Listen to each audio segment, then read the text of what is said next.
আমার হাত থেকে এই দেশের কোনো সম্পদ কারো কাছে বিক্রি করে আমি ক্ষমতা আসতে চাই না।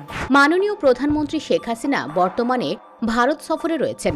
শনিবার ভারতের নয়াদিল্লিতে মাননীয় প্রধানমন্ত্রী শেখ হাসিনা ও নরেন্দ্র মোদীর মধ্যে দ্বিপাক্ষিক বৈঠকে মোট 10টি সমঝোতা স্মারকে সই করে দুই দেশ। বৈঠক শেষে বিকেলে সংবাদ সম্মেলনে ভারতের পররাষ্ট্র সচিব বিনয় মোহন কোয়াত্রা বলেছেন, বাংলাদেশের দর্শনা দিয়ে প্রবেশ করে চিলাহাটি হলদিবাড়ি সীমান্ত দিয়ে ভারত প্রবেশ করবে এবং ট্রেনটি হলদিবাড়ি থেকে যাবে ভুটান সীমান্তবর্তী ডালগাঁও স্টেশন পর্যন্ত। পরীক্ষামূলকভাবে আগামী মাসেই বাংলাদেশ দিয়ে ভারতের রেল চলবে। তিনি বলেন, এই ট্রানজিট চালু হলে নিজ দেশের মধ্যে রেলপথে দূরত্ব অনেকখানি কমবে ভারতের।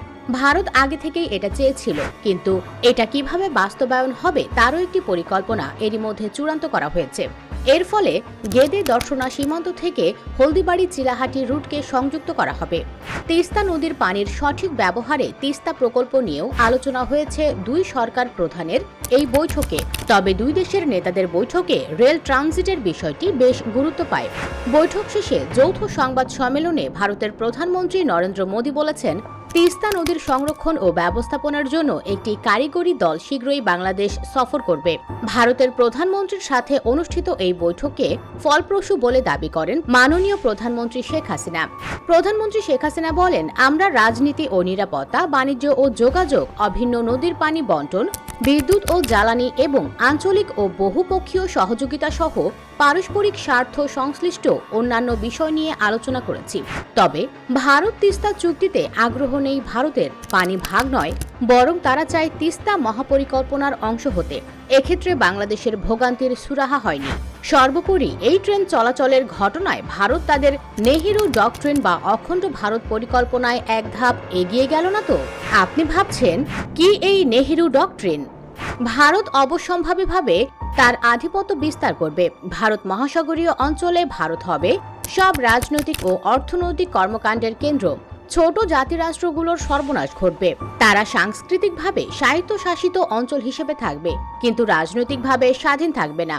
এটা ছিল ভারতের স্বাধীনতার অন্যতম স্তম্ভ পণ্ডিত জওহরলাল নেহেরুর বহুল প্রচলিত ইন্ডিয়া ডকট্রিন, যা এখন নেহেরু ডকট্রিন নামেও পরিচিত। এখন প্রশ্ন হলো, শিল্প বাণিজ্যে অবদান রাখবে এই ট্রেন ব্যবস্থা, না শুধুই ভারতের একতরফা ভোগ এবং বাংলাদেশের ভোগান্তির নতুন দুয়ার উন্মোচন হবে এখান থেকে? ভারতের এই অবাধ প্রবেশ আমাদের দেশের নিরাপত্তা ঝুঁকি বাড়াবে, পণ্য পাচার ও অবাধে মাদক প্রবেশের পথ সহজ করবে। অখণ্ড ভারত পরিকল্পনা বাস্তবায়নে ভারতকে নিজ হাতে ধরে সুযোগ করে দেওয়া হবে। তাহলে এগুলোর মাধ্যমে কি বাংলার স্বাধীনতা ক্ষুণ্ণ হবে না অদূর ভবিষ্যতে?